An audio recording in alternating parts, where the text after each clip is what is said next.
with your heels long extended on the mat. If your knees are not quite ready to be fully extended, you can roll up your towel or blanket and make a roll behind them, or even bring it a little closer underneath the hamstrings. Again, you can move flesh out from underneath those hip points and see if that aids your spine in sitting tall. And from here, take a long breath in, reach for your toes, and ragdoll forward wherever your spine wants to curl in. So maybe you bring your handprints to the mat. And softly, slowly, just allow your body to become heavy over your lap. Allow your face to be heavy, tucking your chin, lengthening your neck. Can you notice the feedback of your belly on your lap? Your rib cage expanding against your thighs.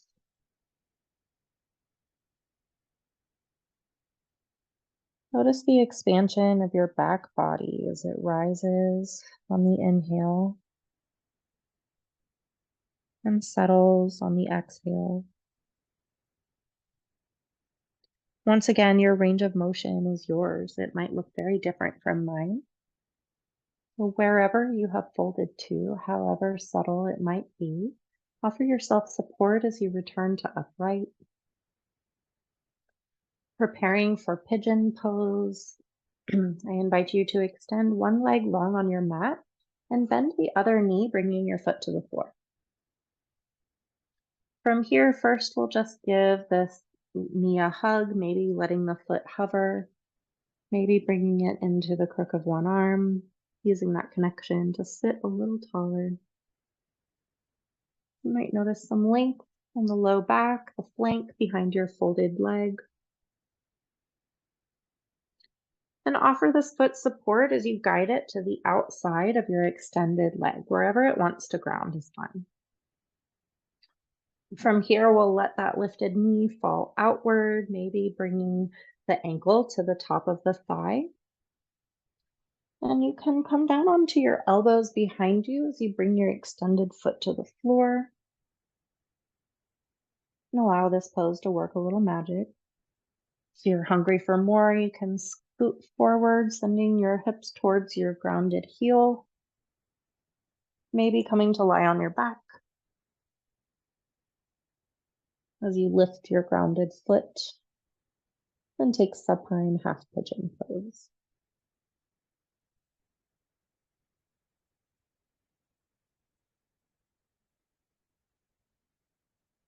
Notice your breath.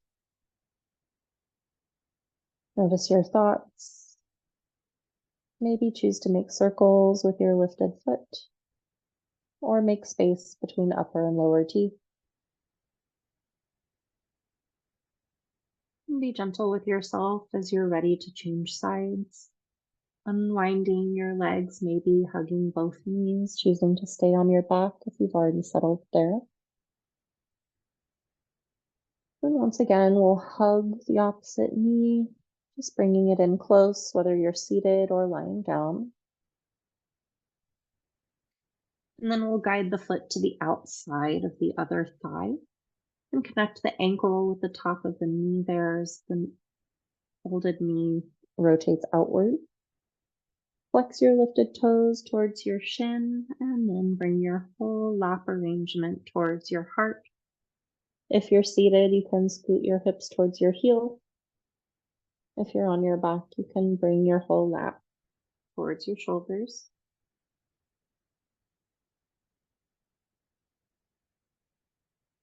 Again, notice your breath. Maybe allow your tongue to float away from the roof of your mouth. Can you lengthen the exhale here?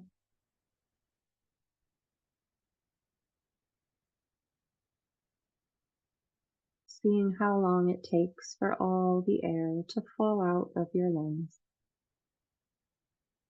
Maybe pressing it, blowing the last bit of stale air at the end. As you're ready, choose to guide both feet to the floor. You might like to windshield wiper your shins to one side as you look the opposite way with your face.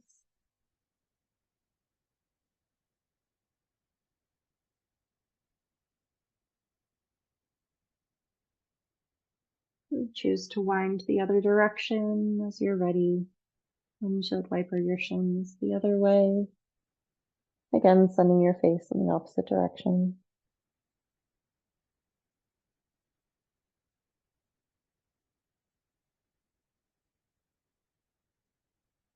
Notice any sensations in your body. Choose to find a neutral spine again, bringing your whole spine to the mat. And stay here with both footprints on the floor, bending your knees, letting your spine be supported. Or choose to lift one or both feet towards the sky. Take 3 or 5 breaths here, pedaling or rotating the feet in any way that feels good. Maybe listening to the music as they pop.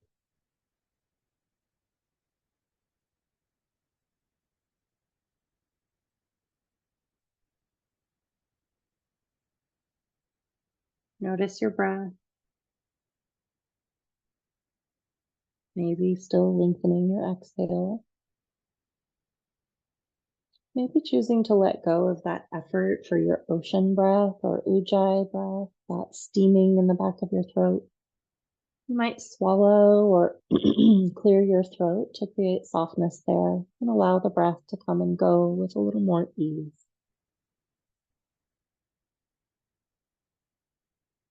Notice the tingling in your toes as they are lifted in the air. Notice the temperature. And choose to bring your footprints to the floor. And set yourself up for comfort or final resting pose or shavasana.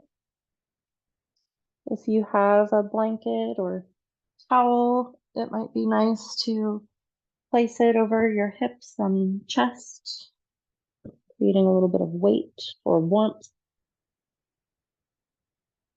Another option could be to take your blanket or towel and create a kind of long, skinny roll with it. And then we'll make a little circle with that roll and place it around your ankles. So the middle of the roll comes right on the top of your feet. And then you can tuck the tails of the roll behind your ankles, making a little nest. And from here, bring the soles of your feet together and let your knees fall out wide. You'll notice that the roll of the blanket or towel kind of creates a cushion for the outside of the ankles as they fall towards the floor. And also keeps the knees from falling maybe as far as gravity would allow them. Again, if you have books or blocks, you can bring them to the outside of your knees for support as well. And then maybe scoot your hips forward and offer yourself support as you find your way to lie down for Supta Baddha Konasana or Reclined Bound Angle Pose. Notice the connection of both footprints and center. Notice the weight of both hands at your sides. Notice the temperature of the ground on the back of your arms. Notice your breath as it comes and goes with ease, spilling over your airways as it moves into your nostrils and or your mouth.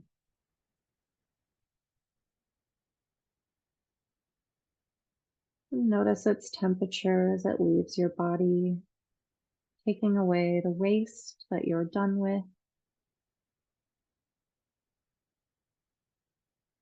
Choose to let your eyes rest open or closed. Again, noticing the sensation of your breath in your nose.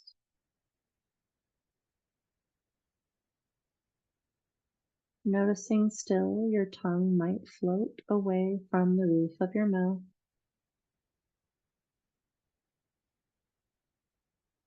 Choosing to make more space between the upper and lower teeth as the tongue becomes heavy behind the lower teeth. Notice the weight of your whole spine supported by the earth.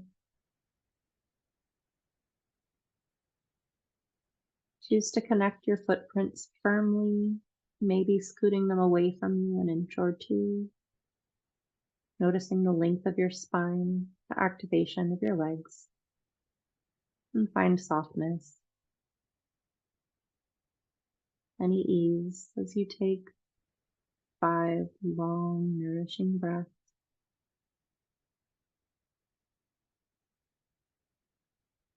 Notice your thoughts and the courage it takes to stay focused for the duration of these breaths.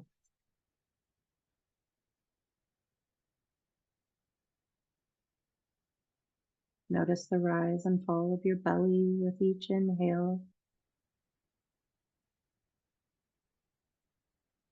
and exhale.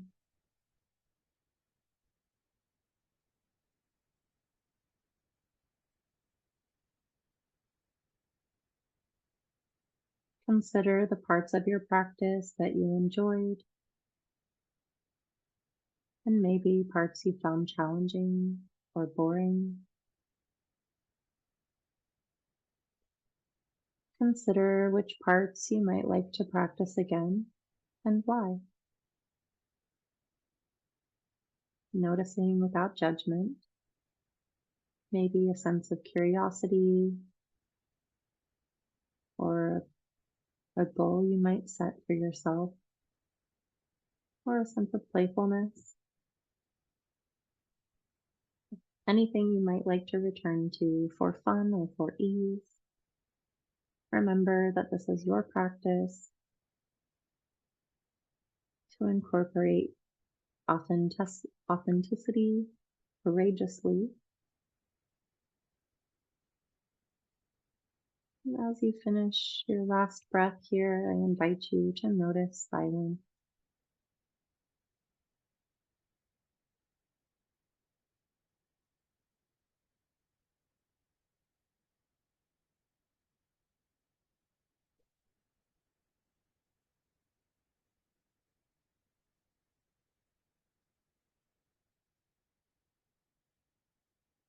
At a moment of your choosing, blink your eyes open to invite in light.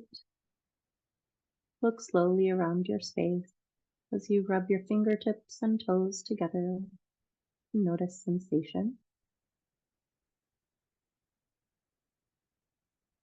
Choose to move and stretch in any way that your body's hungry for, maybe rolling onto one side to appreciate your effort.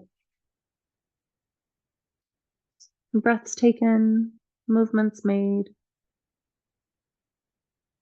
progress felt,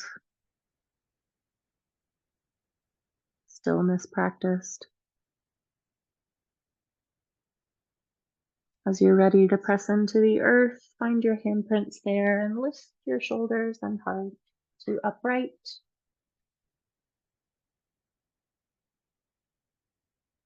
Finding a comfortable seat, maybe take 2 breaths here.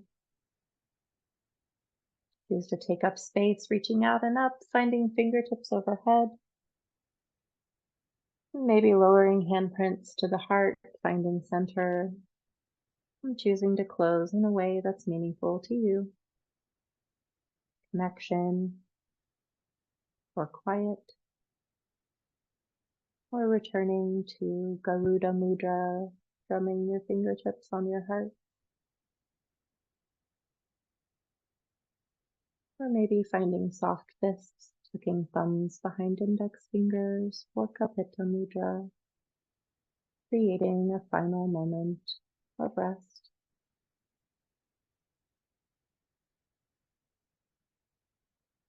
I thank you again for joining me here, wherever here is for you right now. I hope to see you again And I hope you'll reach out if I can provide any other support. I'm here. Take care, be well, be courageous and authentic. And don't forget to breathe. Bye-bye.